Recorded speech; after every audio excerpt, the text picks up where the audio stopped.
स्वतः नरहरी झिरवाळ साहेब गेल्या अनेक वर्षांपासून आदिवासी समाजाचे प्रश्न महाराष्ट्राच्या बाहेर मांडतायत आणि त्यांचं म्हणणं रास्त आहे की कुठल्याही समाजाला आरक्षण मिळालंच पाहिजे, त्याबद्दल दुमत नाही. मग मराठा समाजाचा आरक्षणाचा लढा असेल, धनगर समाजाचा आरक्षणाचा लढा असेल, लिंगायत समाजाचा असेल, या सर्व लोकांना, आदिवासी बांधवांचा, पण त्यात कोण्या समाजावर अन्याय होऊ नये ही सरकारची भावना आहे. विशेषतः अजितदादा पवार जे आमचे राष्ट्रीय अध्यक्ष आहेत त्यांची भावना आहे आणि त्यांनी जी खंत व्यक्त केली झिरवाळ साहेबांनी ते रास्त आहे.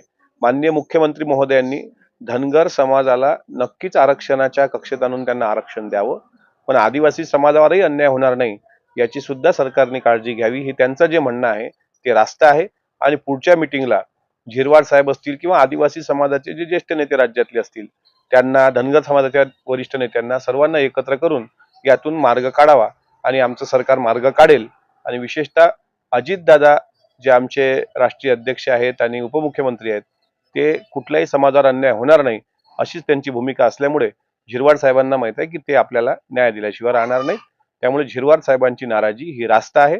त्यांनी जर ती व्यक्त केली असेल तर याची गंभीर दखल ही राज्य सरकारने घ्यावी. तसं जरी मुख्यमंत्री महोदयांनी म्हटलं असेल तर त्या ऑफ द रेकॉर्ड चर्चा आहेत, पण हे सर्व किती जागा कोण्या पक्षाला द्यायच्या हे सर्व तिन्ही पक्षाचे वरिष्ठ नेते ठरवतील. त्यामुळे त्यावर मला असं वाटते कोणीही भाष्य सध्या करू नये.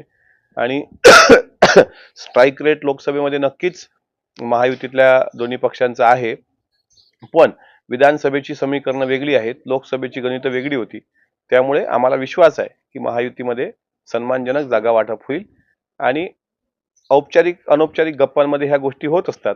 मात्र ज्या वेळेस किती जागा पदरात पडतात ते शेवटी अंतिम निर्णय हा वरिष्ठांचा असेल.